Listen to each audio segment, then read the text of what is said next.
Well, I talk about him and I dream about him. I live to love him and I love to ride. I'll always have him, be lost without him. There's magic in those gentle lines. What is it? What is it with girls and horses? What is it? What is it with girls? Hi everyone, it's Rayleigh's mom, Chrissy again. I wanted to hop on here mainly for any of the parents or even some of the older kids that are on here that are looking to buy their first horse, or if you're even looking to buy a horse on a budget. I wanted to kind of throw out a little bit of our experience, or our family's experience when looking for a horse, and what, you know, we have learned so far in this horse journey in general, since my daughter has really kind of gotten into horses. So I'm going to start. I kind of made a list of 10 things that I think are pretty important, kind of my top 10 things that I think might help someone who is looking to buy a horse on a budget or looking to buy their first horse in general, that I wish I kind of would have known before getting into this. So I'm just going to go over them, and I hope they help you guys avoid going through some of the stresses that we have had to go through. By all means, you know, if you have a question, or if you want to hear the story of our first two horses, you know, let us know, and we will try to go a little more in depth of the stress of our first two horses. But anyhow, without further ado, here are my 10 things that I really think that you should know when purchasing a horse, specifically your first horse and first getting into it. And I hope this helps. Number one, this is a huge one. Number one, do not trust anyone. Expect all sellers to be lying out their rear end. Needless to say, take it as guilty until proven innocent. Do not trust anything. Anything. Do not trust a word out of their mouth. There are so many bad people in this world now, and people just looking to make a profit, to where you can get caught up in their web of lies so fast it's not funny. So go into it thinking that all sellers are lying to you until they have proven to you that they are not. Number two, ask for the full history on the horse or pony that you are looking at. So when you're looking at the horse, when you're looking at the pony, and you're there, among everything else that you're looking at, ask to see records. You want to see vet records. You want to see farrier records. You want to see dental records. You want to make sure that they have the paperwork to that horse, not necessarily the registration, but any paperwork whatsoever that proves that they have taken care of this animal and that they have had this animal. You want to be able to look at it to say, okay, this is a clean horse, or okay, this horse has problems in its past. Seeing past vet records is going to be immensely helpful for you. So if they say that they don't have any records, right there is a huge warning signal if they don't have any records on this horse. So always ask for the full history on the horse or the pony that you are looking at. Number three, PPEs, pre-purchase exams. If for any reason while looking at the horse or pony that you are looking at, you have any off feelings, or you have any feeling in general that something just isn't right, you're worried about it, you are unsure, I hate to say this because I know it's a lot of money, but spend the money for a pre-purchase exam. It's going, in the long run, all it's going to do is save you from stress, extra costs of vet bills, and heartbreak in the long run. like I said, if for any reason you question that animal, get a PPE. Number 4, involve a trainer or someone that has been in the horse field for a long time that you trust. The key words there is that you trust. This could be someone who has been into horses for years, that you have known, that you trust. Anything that they, have told you about horses, ask them to go along with you and on your search. If you know somebody, your child's in, say, horse 4-H, ask in the club. Ask if somebody, knows somebody, or if, the president of the club or something like that. Somebody that that is horse savvy. Somebody that your child is taking lessons from is another good person to involve, because they know what your child can and cannot do riding wise. So getting them involved is also going to be extremely helpful and beneficial for your child, or even for you if you're the one taking lessons. Number 5, I like to say stay away from auctions. I know this is very, very tempting. Trust me, I know. I've gone to auctions in the past. However, there are too many variables when going to an auction that can end horribly. I have seen people come to an auction and sell horses and claim that they're 100% sound, and come to find out the horse has navicular and is not sound, and you can't do what you bought it for. I have seen sellers bring horses to an auction that they say is 100% child safe, and I've seen them end up on Craigslist and then hear horror stories about how they threw somebody who has been riding for years upon years upon years, and now they have broken ribs and collarbones and arms and all this. People will do anything to make a dollar and sell a horse or a pony. This includes drugging them for auction. A lot of people sit back and go, oh, well, the horses are tested when they come into auction. That is not necessarily true. They are tested when they get there. They are not tested every single day that they are there, or every hour that they are there. So somebody could be walking around with laced treats, that's basically doping the horse up during the day of auction by giving them these treats and going, oh, look, my horse is so nice and calm, look at it. And they keep giving these treats every time they go by, and that horse is going to look so awesome and calm and everything else. Well, yeah, because it's drugged. So this is why I tell people, do not go to auctions.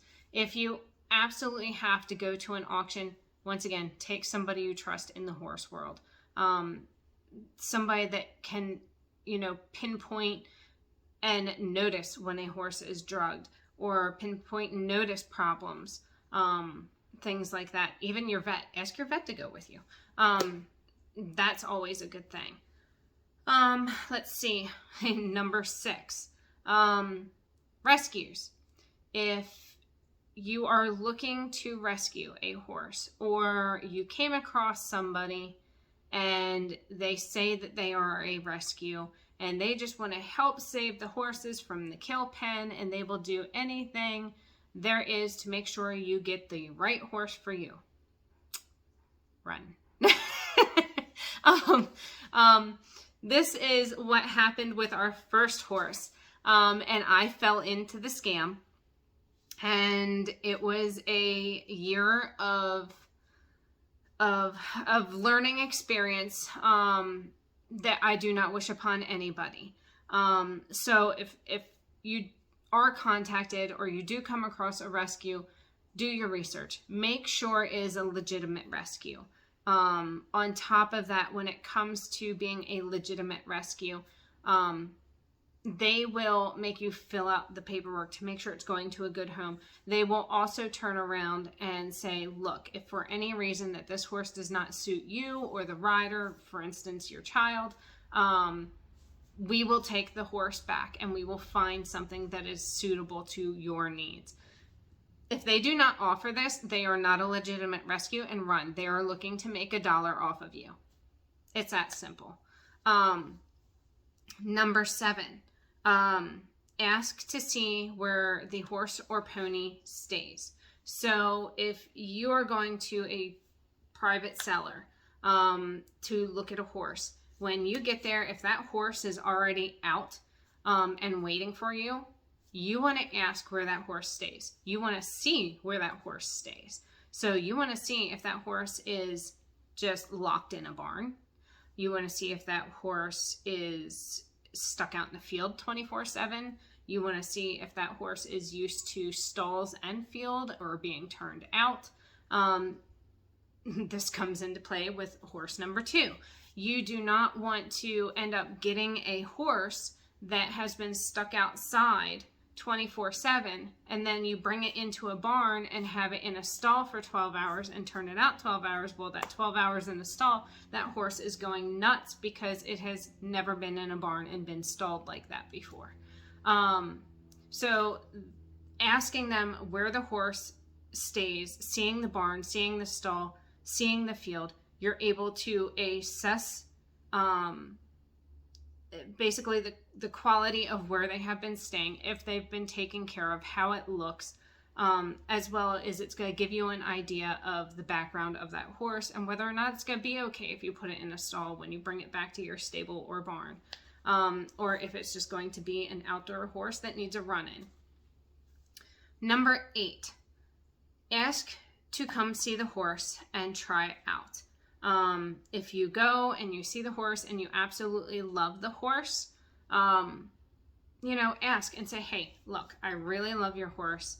I really think it's going to work out. Is there a way that we can come back, over the course of the next couple weeks, or next week, however long you want to take, the longer the better, and try the horse and make sure it fits what we need. Most of the time, if you come across somebody that is honest to God selling their horse, this horse has been in their family for years upon years, they aren't going to have a problem with this. Why? Because they want to make sure this horse is going to be taken care of. They care about this horse. So they want to make sure that this horse is not going to end up in the auction and kill pen. They're going to make sure that it's going to end up in a good home with somebody that's going to take care of it. They're going to make sure that this horse is going to be in its forever home. They don't want it being sold and then sold again and then sold again. So ask to come see the horse. Ask to try it out. Even if you're like, okay, hey, can we set up a lease to own to where I'm able to bring the horse to my barn, make sure that it fits at my barn and fits us, and, do a contract off of that. Most of the time, an honest owner is going to work with you. If for any reason, when you mention, hey, can I come back and see this horse to make sure it's a fit?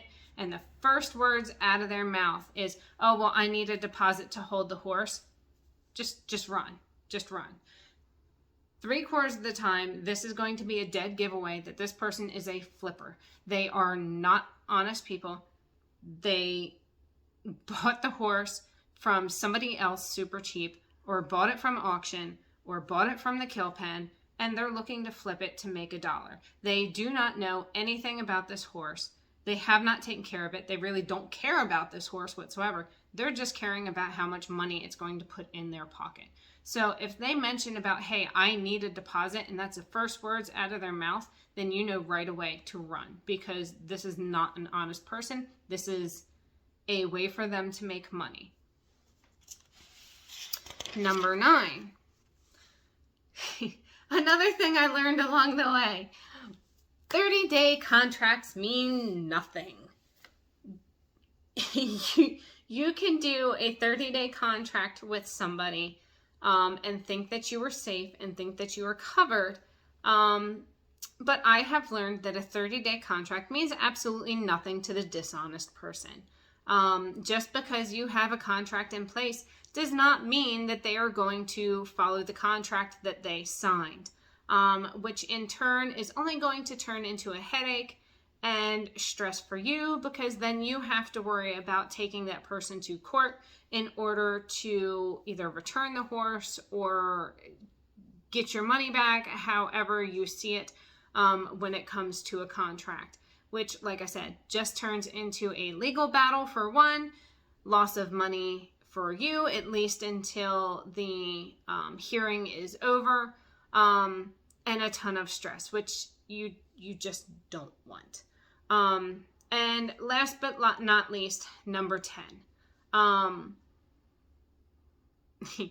I was told this several times, but in the midst of excitement of wanting to get my daughter a horse, wanting to make sure that I got her what she wanted and getting super excited about it, I ignored it. Nothing about finding the right horse for you or for your child is going to be easy. Plain and simple. It's not. It is a very stressful thing to do. It is not like back in the old days when you went to a farm down the street and they had horses and they knew somebody that was selling a horse and hey, they just got a hold of you.